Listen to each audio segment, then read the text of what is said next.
எனது அனைத்து வீடியோக்களையும் காண எங்களது P95 டிவியை மறக்காமல் சப்ஸ்கிரைப் செய்யுங்கள்.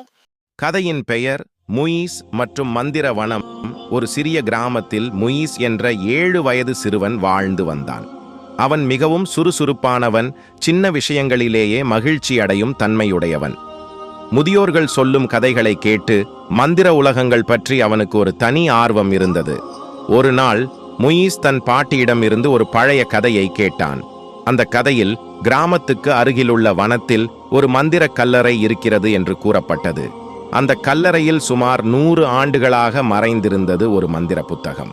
அந்த புத்தகத்தை காண்பவருக்கு மந்திர சக்தி கிடைக்கும், ஆனால் அது நல்லவர்கள் கையில்தான் வேலை செய்யும் என்று வனத்தின் காப்பாளன், ஒரு மகா பறவை, கூறியதாக கதைகள் சொல்லப்பட்டது. முயிஸுக்கு வனத்தை பற்றி அறிய ஆர்வம் அதிகமானது. ஒரு சனிக்கிழமை காலை தன் சிறிய பையில் நீர் மற்றும் சில பழங்களை வைத்து முயிஸ் வனத்தை நோக்கி சென்றான். வனம் மிகவும் அழகாகவும் மர்மமாகவும் இருந்தது. வழியில் முயிஸ் பூக்கள், காயாத மரங்கள், ஒளிவிடும் கற்கள் போன்ற வினோதமானவற்றை கண்டான். அவன் தைரியமாகச் சென்றபோது ஒரு பெரிய மயில் பறவை அவனை எதிர்கொண்டது. "நீ யார்? இங்கு எதற்காக வந்திருக்கிறாய்?" என்று மயில் கேட்டது. முயிஸ் சிரித்து, "நான் முயிஸ், மந்திர புத்தகத்தை பார்க்க விரும்புகிறேன்" என்றான். மயில் கூறியது, "உனக்கு மந்திர புத்தகம் கிடைக்க நீ அன்பும் புத்திசாலித்தனமும் கொண்டிருக்க வேண்டும். ஒரு கேள்வி, வனத்தில் தொலைந்துவிட்ட ஒரு குழந்தைக்கு எப்படி உதவுவாய் என்று கேட்டது.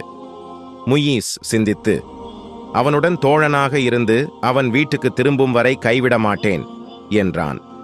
மயில் பறவை மகிழ்ச்சியடைந்து அவனை கல்லறை நோக்கி வழி நடத்தியது. கல்லறையில் முயிஸ் மந்திர புத்தகத்தை திறந்தபோது அதிலிருந்து மஞ்சள் ஒளி பரவி முயிஸின் இருதயத்தை நறுமணத்தால் நிரப்பியது. புத்தகத்தில் இருந்து ஒரு குறிப்பு வெளியே வந்தது. "நல்லதிற்கு மட்டுமே மந்திரங்களை பயன்படுத்து" என்று கூறியது. அதன் பின்பு முயிஸ் தனது கிராமத்திற்கு திரும்பினான்.